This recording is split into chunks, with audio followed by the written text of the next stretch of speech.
This is Gareth Southgate, and this is the Three Lions podcast.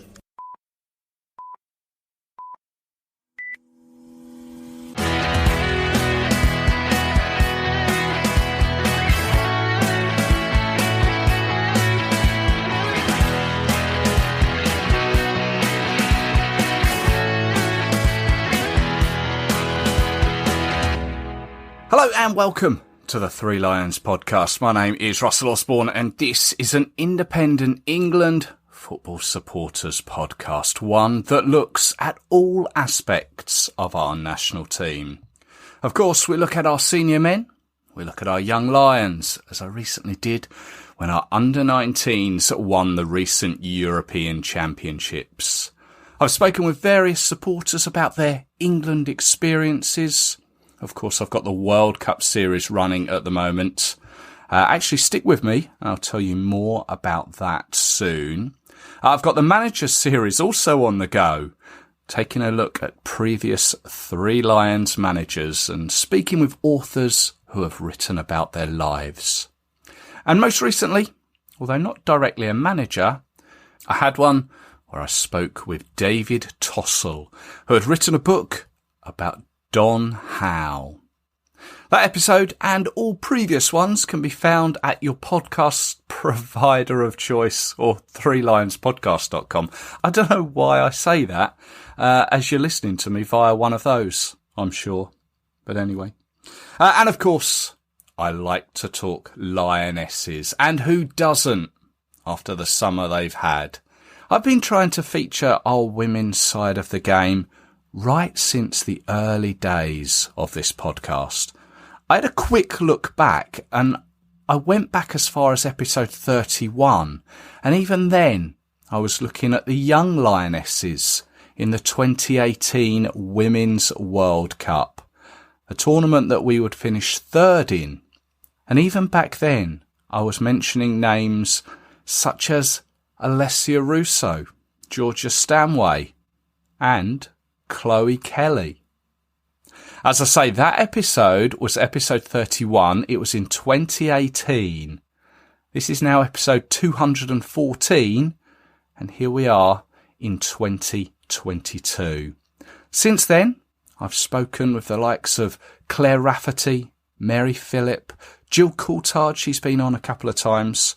All of those have told me their stories of being part of the Lionesses and their experiences.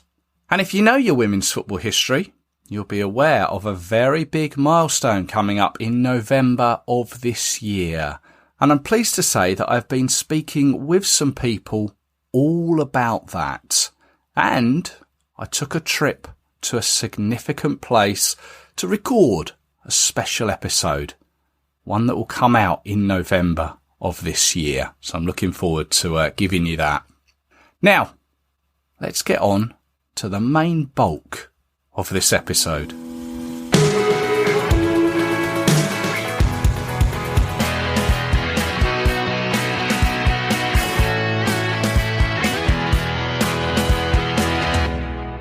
Now, following my computer issues and subsequent holiday immediately after the Euros finals, I've not really had a chance to properly reflect on our Lionesses' amazing success when they lifted the trophy in front of a packed Wembley Stadium after extra time. It was extra time, a victory over Germany, all thanks to that 6-yard stabbing by Chloe Kelly.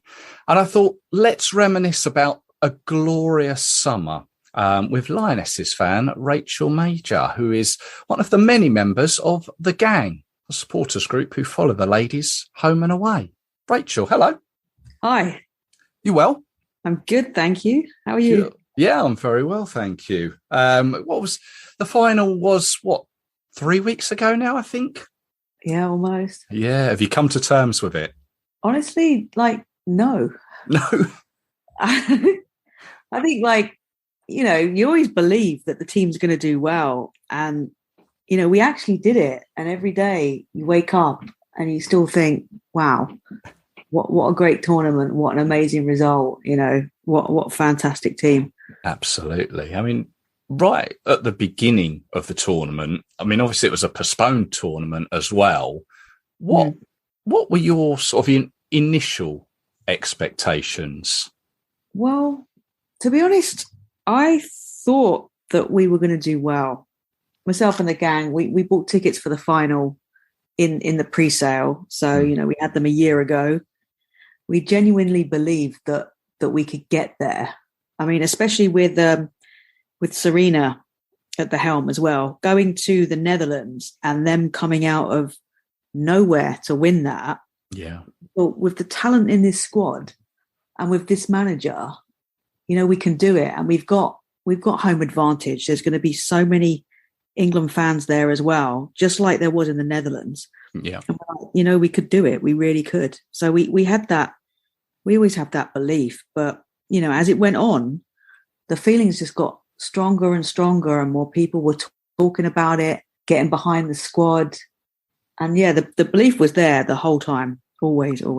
Yeah. The first game up at Old Trafford, where it was just typical English weather, it was a bit damp and drizzly. We got that first result and through the group stages. And I think that was when the country really started to sit up and watch, as it were. Absolutely. I get that feeling too. Obviously, the game at Old Trafford, it was a big one and the crowd was massive, and we came out and we'd had some really, really good results going into the tournament. So it may have been like a little bit of a more nervy opener game. Yeah. We hadn't looked as strong as we had previously, but still, we played some good football and we won. And, once you get that first win under your belt, I think, and then you could see that it just grew and grew and grew from there. Absolutely. Like the style, the support, everything got bigger, better. Yeah, bigger and better. Yeah. Yeah. I mean, even the goals. I sort of said to a friend of mine with the next game, which was Norway, wasn't it, down in Brighton? Yeah. Even when the draw was made, and I remember speaking with Rich Laverty about this, Norway, I thought, well, that's going to be the hardest game of the group. Norway likely to be, if it's not us who finish top, it will be Norway. How wrong could I be? What were your thoughts about Norway? I think everyone was like that. It was like, you know what, Norway are a good side. We scored one goal in the first one. So, Norway could be the stumbling block. It's us or Norway that are going to finish top of this group, like you said. And we went to the fans' embassy before every game and, so many people there just chatting. And we're like, oh, we think we're going to win. It's like, it might be like 1-0, or I think I went for 3-1, I think. Okay. And then like 8-0. It was like, God, we thought we were going to win, but 8-0. Like, who predicted that? Like, come on, no one. No, I mean, if they did, they'd be silly not to put some money on it. I know, 8-0 Norway. Like, still thinking about it now. Absolutely incredible. Yeah. So did you say you went to every game, was it? All the England games, yes. Yes. Yeah, we booked it all, kind of plotted it all out, like what our routes were going to be. Obviously based it on finishing top of the group. Right. Then kind of looked at, backup tickets in case we finished second. Yeah. So did you, obviously the next game was still down south at St Mary's in Southampton. Were you staying down there or? No, I came home. I think I had a week off work that week. I did took in a couple of games at Brentford because I found out during the tournament actually that I can literally hop on one bus and be at Brentford. I had no idea I was that close to the stadium. Oh, really? But, yeah. So I took in a couple of games there as well. So yeah, I did book that week off work, but the rest of it I was, coming home for a couple of days, going back to games. But yeah, that one, because we had the 2 games in 1 week. So I booked that week off work, watched all the rest of the games. If I wasn't at Brentford, I was watching them on the TV. So I was having a real kind of summer of football, but going to all the England games. Some of the other gang, they did stay down there. Yeah. Stayed local. The ones from up north. So it made sense for them to stay there. Of course. Only Rona struck I mean, it went through half of us, to be fair. So we did have people at various stages missing games. Oh dear. They didn't, want to go and put anyone else at risk. So yeah, we all went through that. I mean, I got pre-tournament Rona, so I was kind of lucky there. Yeah, weren't you just? And nervy, I bet. Yeah. I think I got it 2 weeks before, because it was right before it cleared up just before I flew to Switzerland for the pre-tournament, the final match. Which I believe is a story in itself. But I'll leave you to tell other people about that. I did follow that on social media. Yes, I'd say let's stay down on the south coast. We beat Northern Ireland 5-0, beg your pardon, and moved into the quarterfinals. Down south again. That's right. So it's back to Brighton, wasn't it, for Spain, and that game that went into extra time. How nervy was that after going down 1-0? And were you thinking this is the end? No, you're still positive. Yeah, I remember thinking, you're looking at the clock and it's like, oh, we've got less than 10 minutes. But then you looked onto the field and the heads weren't down. And it's because the thing is, what we've started noticing is we don't panic unless Serena's out of her seat. Okay. Like we've noticed that before, like you just look over and we hadn't scored for a while. And it's like, you look over, it's like Serena's sat down. That means it's all going okay still. It's fine. Everything's fine.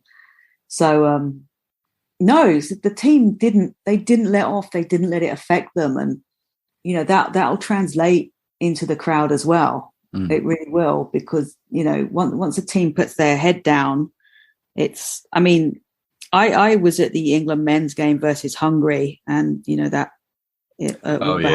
was quite awful. And that feeling, I felt it through the crowd, to be fair. Like, it wasn't going anywhere, and so for the team to keep their heads up in that game, when we could have potentially gone out, it was quite a feeling, Yeah, I know she changed it all around, and was it Ella Toon who got the equaliser?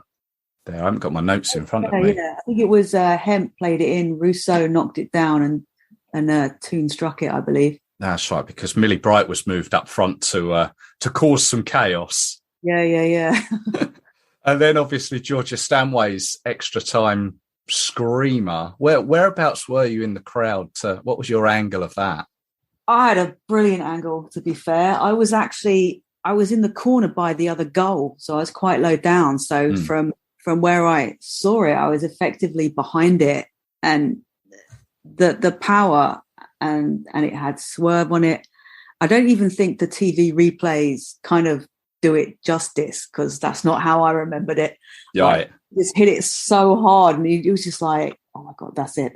And the hope went up, and then the roof came off when it went in. It was absolutely incredible. Such an atmosphere. And you just felt when she struck that, you're like, oh, this is it. And the place went nuts. Did you find that the atmosphere changed as the tournament went on for England games? I think not the atmosphere inside the stadium as such, because it was always such a positive atmosphere, but just out and about, really. Like, you could be walking down the street, there's cars bibbing the horns, yelling England out the window when they see you, wearing your shirts with your flags and that. Yeah. And just, the people that talk to you, like when you go back to work for a day, they're like, oh my God, you were there. And I was like, yeah. So, the atmosphere in the stadium certainly was, all the way through was like so positive and so encouraging and loud, just really what it should be. But, outside of that environment, that's where it got bigger and grew. Yeah. I feel. And then onto the semi-final and onto Sheffield. Sweden were the opposition there. We've got all the S's there, haven't we? Sheffield, semi-final, Sweden.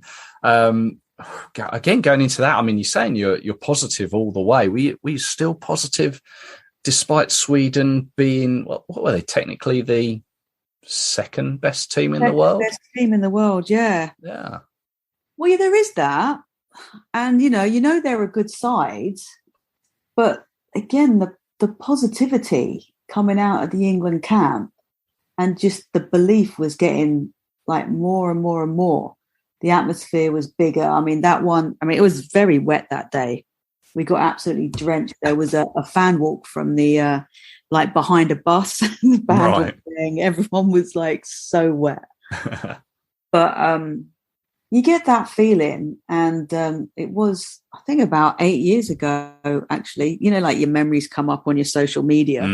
We'd beaten Sweden 4-0 about 8 years ago. I remember because we wrote it in the sand, like on the beach. It was in Hartlepool. Yeah, it just said England 4, Sweden 0. I was like, and the caption said, like, we left our mark. It's like, yeah, we certainly did. Didn't you? Yeah. I mean, so were you thinking? Didn't think 4. I thought we'd win it, but, 4 and the style in which we did it. Oh, they had a really bad day as well, I feel. Oh, yes. Yeah, much like Norway, really. Both had bad days at the office, really, and we were having our best days. We were. And so then, obviously, on to the final. I mean, you were very, I say, not fortunate, that you were very clever in getting your tickets so early as lots of people did. So you were no thoughts about you had to get tickets. You had them. You were ready. Yeah. Obviously, that was it was a scramble for a lot of people. Did see some tickets going for some ridiculously high prices, which I don't particularly agree with. I feel that, as a football fan, I think if you've got a ticket, face value is the fair price. Absolutely, yeah, I'd agree. We ended up with a spare for the final in the Netherlands, and, we sold it to someone. They're like, how much? We're like, 20 quid. They're like, what? Like, they couldn't quite get over the fact that we sold it at face value when they were going for hundreds. But yeah, we had the tickets, we were ready. It was England v Germany. That's, the same as in 2009. And that's kind of really where us as a group of friends kind of came together over that tournament. Okay. So it was kind of a really big day for us because we met, we met on Twitter, just exclusively on Twitter. And it was talking about the tournament in Finland that kind of got us following each other, and so it was a really special day for not only football fans around the country, but for us as a group of friends. And we were like, it can't end that way. It can't. So no. It can't. And it was an emotional day. It really was. Like we were all crying even before kickoff. Just seeing, the pubs being packed, everyone singing, just, looking at Olympic Way, seeing everyone walk up it. And we was like, they really deserve this. And, looking at all those that came before, you saw all the broadcasters that, were there for that game, and everyone that came before them, that these people, they finally got the recognition that they deserved. Yeah. Well, yeah, super emotional that was. Yeah, I can well imagine. No, I mean, and Germany, obviously, you've said there that we've got previous against Germany, not too good previous against Germany until now. But I was fortunate. The only game I got to see was Germany at Brentford in their quarter final, and although they didn't look as strong as I thought they could be or they were going to be, I still thought it's a final. It's Germany. You kind of get caught up in all this sort of histrionics, and to the game's credit, the final's credit, it was a very even game. Yeah, definitely was competitive, and it was it wasn't the game it was 2009 that ended 6-2. That was horrible.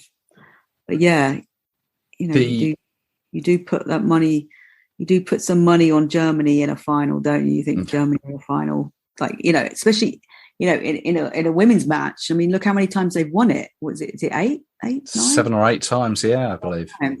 So like that they are going to have that confidence. They're going to have that belief going into it. that, they've been champions so many times that I suppose there is an extra layer of confidence there. Yeah. I guess our team, they had confidence in each other and in the manager. Yeah. Whereabouts were you sitting at Wembley? Oh, lucky for that one too. We were actually 3 rows from the front. Ah. So again, towards a corner. Mm. Where were we? We were the side of the dugouts. Yeah. Right. Yeah. So side of the dugouts. So the winning goal did go in down the other end from us. I got you now. Yeah. So unfortunately, we've got the big screens there at Wembley, but I do find sitting so low down at Wembley, you don't get perhaps as good a view as maybe just sitting a little higher up. Yeah, you've got that. We were quite high up at the Old Trafford game, actually, which was a shocker. We've never been there before. Some of us had to stop on the way up for a breather. Like, there was no sign of anything. It's like they should have water stations halfway up or something. That was odd. Yeah. I don't know. I actually quite like it. I actually quite like being down low to the pitch. I like to be able to, you can smell the grass from there. Right. Yeah. I like being close to it. That's plus when it goes down the other end, everyone stands up anyway. So you do have that. Yeah. No, I quite enjoy that. So when Chloe Kelly's goal, when it's gone in at the second attempt, what was going on there? What was going through your minds? Who was standing next to you? Oh, I had Mark on my left and Kath on my right, and everyone was just a mess, really. It was just obviously like the place erupted. We were jumping around.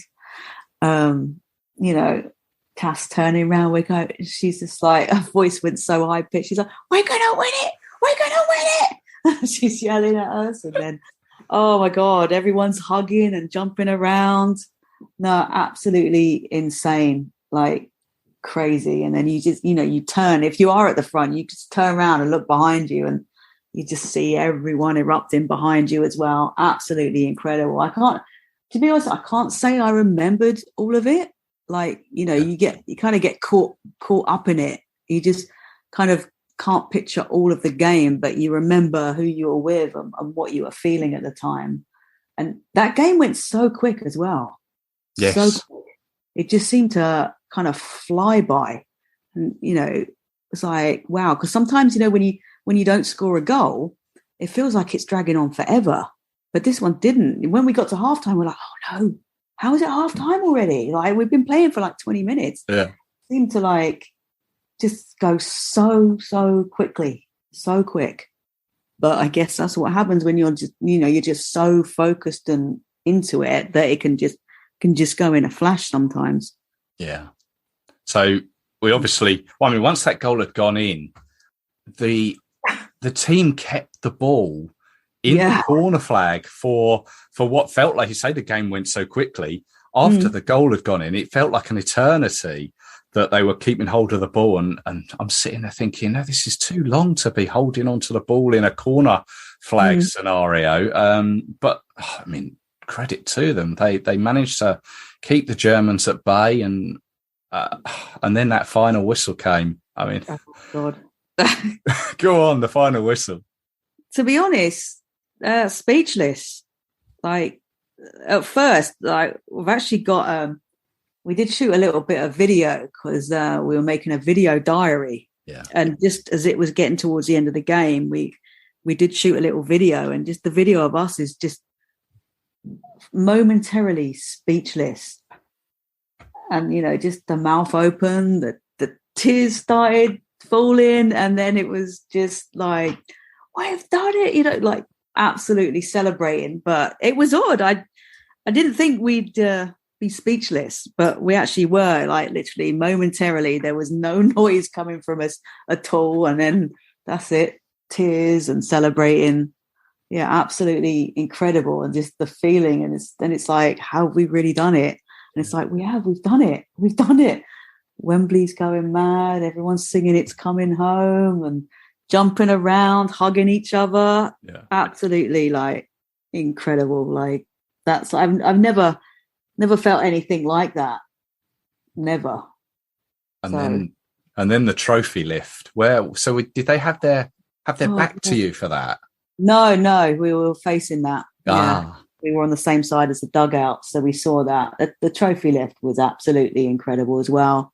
The way that Leah did it, like with Millie. Yes. And then immediately calls for Jill and Ellen to come forward, just to get them to lift it immediately after as well, which was, amazing, recognizing how long they've been in the squad. And they waited even longer for that moment, than some of the youngsters. So I think that showed like real class from Leah. So, she's really become a captain, hasn't she? I must admit, I was a little bit, when Steph Houghton was omitted from the squad, and obviously prior to that, when we had the Arnold Clark Cup, I was like, who has got the capabilities to be a captain? Who's got that sort of leadership qualities and that? And I must admit, Leah Williamson didn't immediately spring to mind. I think I probably would have maybe gone down the Millie Bright route. But I mean, as you say, the qualities that she's brought, and that sort of brought in the camaraderie for all the other players as well, the appreciation of the other players. She's certainly now cemented that armband now, hasn't she? Yeah, definitely. I think I'm an Arsenal fan. It's something that we've seen in her for a while. There was, I think it was 2015. Arsenal had won the Conti Cup. I think she was 18 at the time, right. And it was when they were, the TV was getting bigger, and they presented the trophy towards the press and the TV cameras, and all the fans were behind, so the fans never got to really see that. And then there was all the the media and that, and the team went in, and the fans were just like, oh, we watched all that from behind. And it was 18-year-old Leah Williamson picked the trophy up and brought it over to the fans. Like even at that young age, she knew what it meant to people. And then a couple of the other players came over. But, to think that when we looked at that, and it was like, this is one of our youngest players who's thought to do this, and it was appreciated straight away. So, she's always had that about her. I think she has a big respect for, all those that have gone before as well. Yeah. Which is, she sees the history, and she knows, can always tell with her, she knows exactly what it means. Not saying that others don't, no. Because I'm sure they do, but it's something that you always pick up from her. I think that's, the leadership can come from that, just that belief in everyone around, and, the respect and belief in everyone that's come before. Yeah. It means a lot to the fans anyway. Absolutely. Yeah, absolutely. Well, she's lifted 2 trophies if you want to count the Arnold Clark Cup. Germany. Yes, yeah. Be a habit now. Yeah, it's a good habit to be in, but we want that third one now. Next year, yeah. What's your thoughts, plan? I mean, I'm saying this when we're not even there yet. We've still got to play Austria and Luxembourg. I think we need a point to secure that. Yeah, we could secure that on the 3rd if we draw or win against Austria, and we have qualified the last 2 World Cups at an away game. Oh, there you go. Wales. Yeah. So and Cardiff. Okay. Well, working on the assumption that we are going to Australia and New Zealand, what are your thoughts there, both from a Lionesses point of view and your own thoughts? Are you putting some money aside? Yes. Yeah. You know it. That'll be the first tournament I haven't been to in years. I know it's going to be an expensive one, but I don't know. You just got to do it. Like, you get hooked. You get hooked once you go to one tournament. You just you get hooked on the away games. It's good, and I think we have a chance. I think we're going to be seeded because of our result at the Euros. We get to be seeded, I believe. I may be wrong, but I think that's something I read. So I don't think with the mentality of this team and the backroom squad that they have and the manager, I don't think there's anyone that, I don't think there's anyone they can't beat, really. I mean, obviously, the holders are the Americans. Am I right in saying that they are perhaps not the team they once were?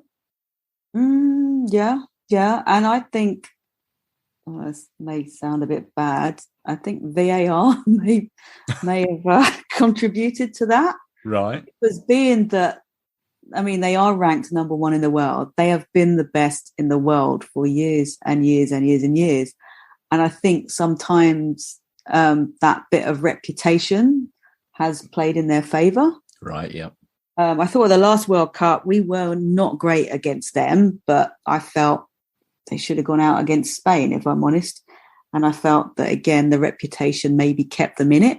I thought there were some bad referee decisions. We were like, the USA are going up to Spain here. They didn't. We weren't good against them, but we have beat them in the She Believes Cup. We have beat them in London. So we're hoping to do that again when they come to see us. And I've seen some chatter online with the fans. They're like, "Oh God, England!" It's like, what? You're that certain you're going to win it that England's the only team you're worried about? It's like there are other teams to worry about. Absolutely. So yeah, I think with the belief that we can win it, like, and the mentality that the team have, because also we something we had is like the night before the final. I think England tweeted out that that they trained with 23 players. When's the last time you remember a squad having no injuries, nothing, the night before a final? They trained with 23 players. I don't remember the last time that we've had that. We were very fortunate that we managed to go through that tournament injury free. I mean, we had obviously Serena picked up corona. Lotta, wasn't it? Yeah, so that was our only sort of major issue. And obviously we had the strongest 11 playing each game starting, which was an unheard of as well. Yeah. But, I was, reflecting on it earlier, and, you could look to your bench, and even if everyone out on that pitch was exhausted and you were to bring on 5 subs, there was still no weakness there. No. There was no weakness on that bench. And then every player there was any bit as good as who was on the pitch, I believe. And, that's got to put some fear into some other teams as well. Because I think other teams, they had injuries. I think, didn't Sweden they had a lot of them unwell, weren't they? Yeah. So, with illness, I think the Netherlands, they lost Sari early on to that shoulder injury. Viv went home with COVID, and when she came back, she wasn't good. Yeah. So there's other teams looking around, and Germany even lost Pop in the warm-up. That was so unfortunate, yeah. Yeah, for them. Well, of course, yeah. But you've got to take these chances. Yeah. So, you've got to grab that with both hands. But, there's got to be some credit going to, the way they're training, the nutrition, something about it, to not have any tweaks, not have any, not having an outbreak of an illness. If you've got one person going home, another person, it's the way they managed it as well. It's, the tiniest detail. Yeah, and that is credit to Serena and the whole Lionesses backroom team. Has really been a team effort over the summer, and full credit to every man and woman that has been part of that, because to bring home that trophy was what we all wanted. It was. Well, let's hope that obviously next year is a similar success. Now, we're running out of time here, but obviously you said that we've got Austria away and Luxembourg at home up in Stoke. Are they your next Lionesses games? Well, I would like to, but I couldn't get the time off for Austria, so I will be going to Stoke. Yeah. Yeah, and then Wembley for the USA game. Yes, definitely Wembley again. That's going to be an interesting one. I mean, I see that Stoke is pretty much sold out now. But it is, yeah, I think they announced that yesterday. Which is an amazing feat considering previous or games prior to to the Euros. So it's all looking good and rosy for the Lionesses. Definitely. They deserve it. They worked hard. They deserve every recognition that they get. Absolutely. And all those that have gone before that have... All those that paved the way, yeah. Exactly. Do you want to just, are you open to mentioning the gang and everyone involved there in the short time we've got left? Yeah, so like I say, we met in 2009, first tournament 2011. So the guys that travelled together is Kath, Mark, Jules, Ali, Jess, Crick. I'm trying to think of them all now. Matt. I could see these people in my head, and I've just drawn a blank when I've been. I shouldn't have asked this, should I? These people are my friends, Steph and Jill, and we met people along the way as well. And Sue, we met Sue out in Switzerland, and it's like, you're one of us now. It's an ever-growing group. Yeah, and Emma, and we get bigger and bigger because, we all have the same thing in common. We're just, a group of friends that follow England home and away. Love it. Love it. Rachel, thank you very much for your time and just sort of reminiscing about the glorious summer of 2022. Thank you. I've enjoyed it.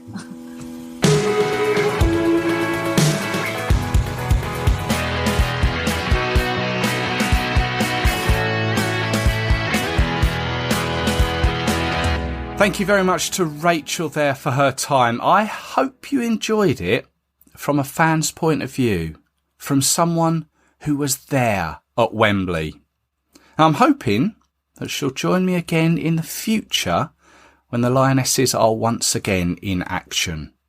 Watch this space. And the party in Trafalgar Square looked great from what I saw on the telly. Every one of those players, every one of the staff, the backroom staff, Serena, of course, deserves that medal. Many, they'll deserve damehood as well. In fact, the Queen sent her congratulations shortly afterwards. They should enjoy everything that comes their way off the back of this. They have so much more of a voice now, to which they've already raised by telling the government that more girls should have the opportunities to play football at school.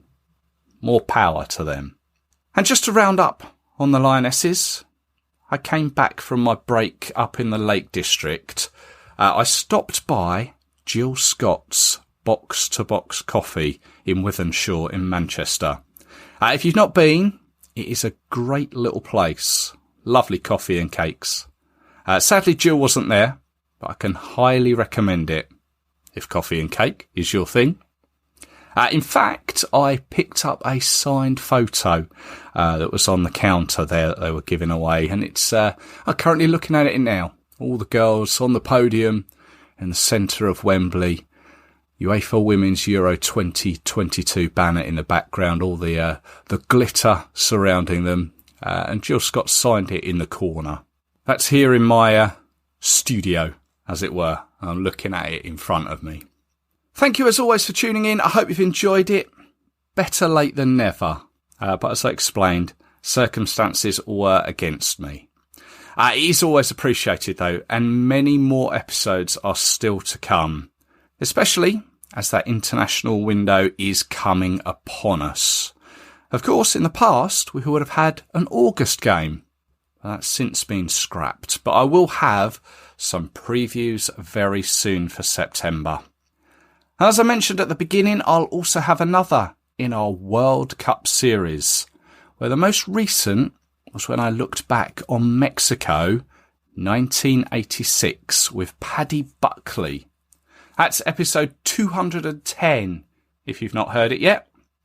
Next up, of course, is Italia 90, a special tournament for many of us for so many reasons. And for that, I'll be joined by Mark Raven, Brighton and England fan, who tells us what it was like to be there. I hope you can join me for that one. If you hit the subscribe button, you shouldn't miss it. So until then, Take care of yourselves. Cheers.